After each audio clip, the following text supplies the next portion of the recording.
बिस्मिल्लाहिर्रहमानिर्रहीम और अस्सलाम वालेकुम। आज की इस वीडियो में हम देखेंगे लूप से कंट्रोल स्ट्रक्चर को जो कि सी की लैंग्वेज में एग्जिस्ट करते हैं। इसमें हमारे पास आ जाते हैं for loops, while loops, do while loops.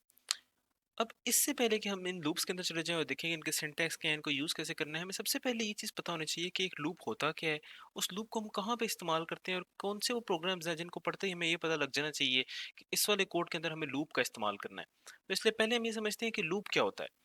तो एक डेफिनेशन छोटी सी देख लें तो वो कहता है कि भाई a loop is a control structure that enables the programmer to execute the same sequence of statements, ठीक है, repeatedly until a particular condition is met। ठीक है, तो वो क्या कह रहा है कि भाई एक लूप एक ऐसा कंट्रोल स्ट्रक्चर है जो कि प्रोग्रामर को इस बात की फैसिलिटी देता है या इस चीज़ को इनेबल करता है उसको कि वो एक ऐसा काम कर सके कि एक सीक्वेंस ऑफ स्टेटमेंट्स जो हैं उनको वो बार बार रन कर सके। ठीक है, रिपीटेडली रन कर सके, मतलब कि इन समरी कोई भी एक काम को अगर आप रिपीटेडली करना चाहें प्रोग्रामिंग में तो उसके लिए आपको लूप का इस्तेमाल करना पड़ेगा।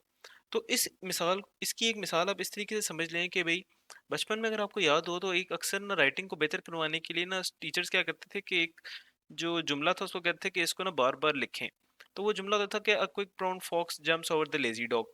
अब ये वाला जुमला जो है ना वो इसमें चूंकि सारे अल्फाबेट्स कवर होते थे, इस वजह से ये वाला जुमला अक्सर लिखवाया जाता था और टीचर अक्सर ये कहते थे कि भाई अब ये वाला जुमला जो है ना आप सपोज 10 टाइम्स लिख के लेके आए। तो चलिए मिसाल ले लेते हैं कि आपको टीचर ने ये कहा कि भाई ये वाला जुमला आप ना 4 टाइम्स लिख के लेके आए।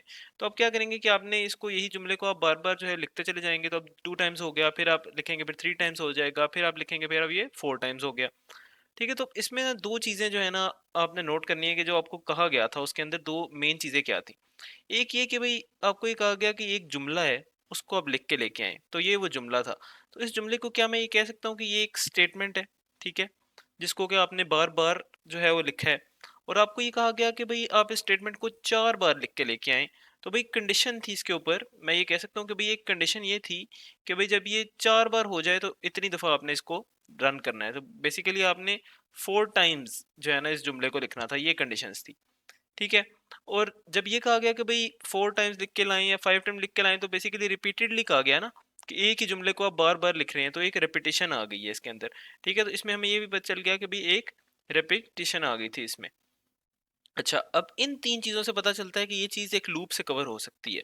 वो कैसे कि हम कहते हैं कि भाई लूप क्या करता है कि किसी एक स्टेटमेंट को, ठीक है, जैसे कि हमारे पास ये एक स्टेटमेंट थी, मल्टीपल टाइम्स रन करवाता है, यानी कि रिपीटिशन आती है। और कितनी दफा रन करवाता है, जब तक कि कोई कंडीशन जो है ना वो मेट नहीं हो जाती। और कंडीशन यहाँ पे ये थी कि 4 दफा आपने इस जुमले को लिखना था। ठीक है, तो बेसिकली लूप ने यहाँ पे यही किया कि भाई आपने कुछ एक चीज थी, आपने कहा कि भाई ये वाला जुमला 4 दफा मैंने लिखना है। तो अब आप प्रोग्रामिंग में अगर आप लिखेंगे ना इसी को, तो आप क्या करेंगे कि आप कहेंगे कि ये मेरी स्टेटमेंट है।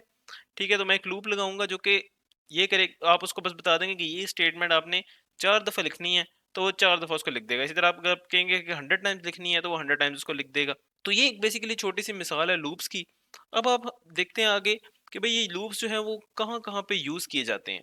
ठीक है, तो सबसे पहला यूज लूप्स का ये है कि जब भी आपने कोई स्टेटमेंट एग्जीक्यूट करानी हो रिपीटेडली, ठीक है, तो ये तो आपको हर जगह पे नजर आएगा कि रिपीटेडली, और साथ में जो है ना गिवन नंबर ऑफ टाइम्स भी बताए गए हों कि भाई ये जैसे ये वाली जो स्टेटमेंट है वो कहा गया था कि भाई 4 दफा लिखवानी है। इसी तरह हो सकता है कि आपके कोई और स्टेटमेंट हो और वो कहा गया हो, ये एक स्टेटमेंट या ग्रुप ऑफ स्टेटमेंट्स भी हो सकती हैं कि जो कि कही गई हों कि भाई वो सपोज 10 टाइम्स आपने उनको लिखवाना है। तो इस तरह की जब भी सवाल आएगा तो उसके अंदर आपने लूप का इस्तेमाल करना है। नेक्स्ट कि अगर जो है ना वो इस किस्म की कंडीशन आ जाए कि भाई one statement is to be executed repeatedly until a given value exceeds another value. ठीक है, तो इसमें क्या है कि भाई कंडीशन इस तरह की बनेगी कि एक रिलेशनल ऑपरेटर लगा होगा, और जैसे सपोज हमारा जो वेरिएबल है अगर वो आई के नाम से है, और उसके ऊपर कंडीशन आपने ये लगानी है कि जब तक ये वैल्यू जो है वो 10 से एक्सीड ना कर जाए। ठीक है, तो आई इज ग्रेटर देन 10, अगर ये सॉरी लेस देन 10, तो इसका मतलब है कि भाई जब तक कि ना ये वैल्यू ट्रू है ना तो तब तक चलाते रहो। तो होगा ये कि सबसे पहले शुरू में आप कहेंगे कि आई को हमने 0 रख दिया, और अगली बार जब लूप चलेगा आप कहेंगे अब आई 1 रख दिया, अब आई 2 रख दिया, और ये चलता चला जाएगा जब तक कि आई की वैल्यू 10 नहीं हो जाती। जब ये लास्ट चलेगा तो इधर आएगी 9, तो क्या 9 ग्रेटर देन 10 है, ट्रू हो जाएगा। और जब ये इसके बाद चलेगा कि 10, तो क्या 10 ग्रेटर लेस देन 10 है, तो वो वाली वैल्यू हो जाएगी फॉल्स, और यहाँ पे फिर लूप ब्रेक हो जाएगा।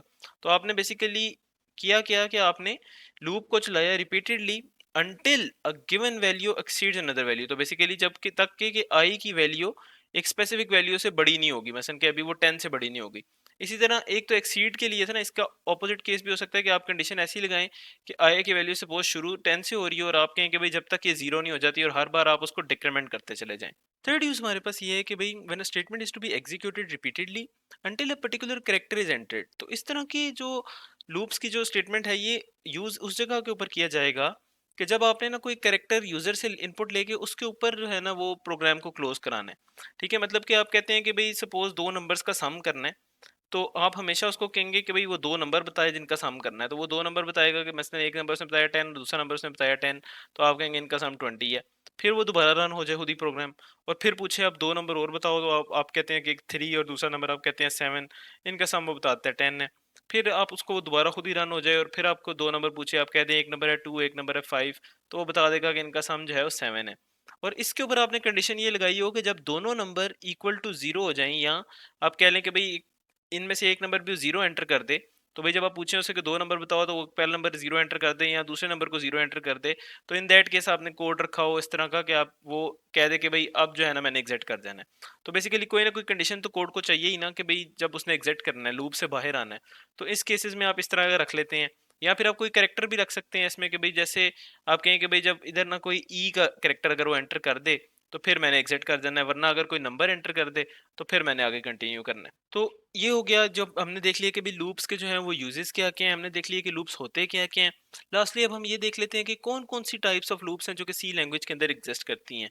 तो पहली जो कि हमारे पास है लूप, वो है फॉर लूप। ठीक है, फॉर लूप का सिंटेक्स बड़ा सिंपल सा होता है कि इधर लिखा जाता है कि फॉर का कीवर्ड लिखा जाता है, इसके बाद आप यहाँ पे इनिशियलाइज कराते हैं कोई वेरिएबल, तो मैं इनिशियलाइज कराता हूँ एक सी के नाम से वेरिएबल, उसकी आप एक इनिशियल वैल्यू रख लेते हैं।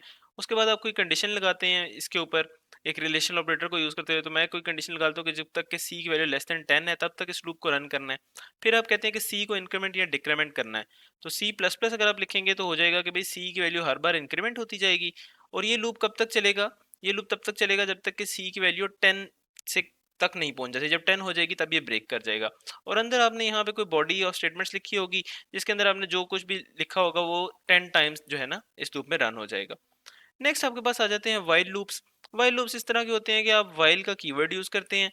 वाइल का कीवर्ड यूज करने के बाद आप इधर एक रिलेशनल ऑपरेटर से जो फॉर लूप में आपने कंडीशन लिखी थी ना कि कब उसको ब्रेक करना है, वो वाली कंडीशन आप यहाँ पे लिख देते हैं। इसमें इनिशियलाइजेशन जो है आपको लूप से बाहर करवानी पड़ती है, तो आप पहले ही लूप से बाहर इसको इनिशियलाइज करा लेंगे। और दरमियान में बॉडी ऑफ स्टेटमेंट उसी तरीके से हो जाती हैं। ठीक है, और इस बॉडी के एंड में बिल्कुल मतलब कि क्लोज करने से पहले जो उसमें अंदर इंक्रीमेंट या डिक्रीमेंट का ऑपरेटर था, अब यहाँ पे लिख देते होते हैं। जैसे यहाँ पे मैंने लिख दिया कि सी प्लस प्लस है। अब ये लूप भी रन होगा जब तक कि ये 10 टाइम्स रन नहीं हो जाता। लास्टली हमारे पास है do while loops. Do while loops भी वाइल लूप्स की तरह ही होते हैं, बस इसमें होता ये है कि पहले आप लिख के डू लिख के इसके अंदर बॉडी ऑफ स्टेटमेंट यहाँ पे लिख देते हैं, और फिर आप वाइल लिखने के बाद यहाँ पे जो है ना वो कंडीशन लगाते होते हैं। इसकी वजह ये होती है कि भाई इस वाले लूप का फायदा ये होता है कि ये हमेशा हर लूप जो फॉर लूप्स और वाइल लूप्स हैं उसमें पहले ये कंडीशन चेक होती है, उसके बाद वो लूप में एंटर होता है कि ये कंडीशन ट्रू है या नहीं। जबकि डू वाइल लूप्स में ये होता है कि एक दफा तो ये वाली जो भी चीज डू के अंदर लिखी है वो चल जाएगी, उसके बाद कंडीशन चेक होगी और फिर वो चेक करेगा कि मैंने दोबारा लूप के अंदर जाना है या उससे एग्जिट कर जाना है।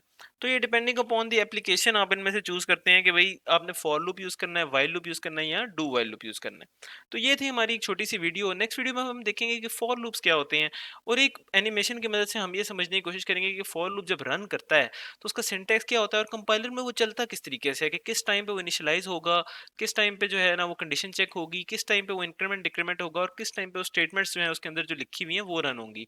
तो इस वीडियो को समझने के लिए और फॉर लूप्स को मजीद जानने के लिए आप अगली वाली वीडियो को जरूर देखिएगा।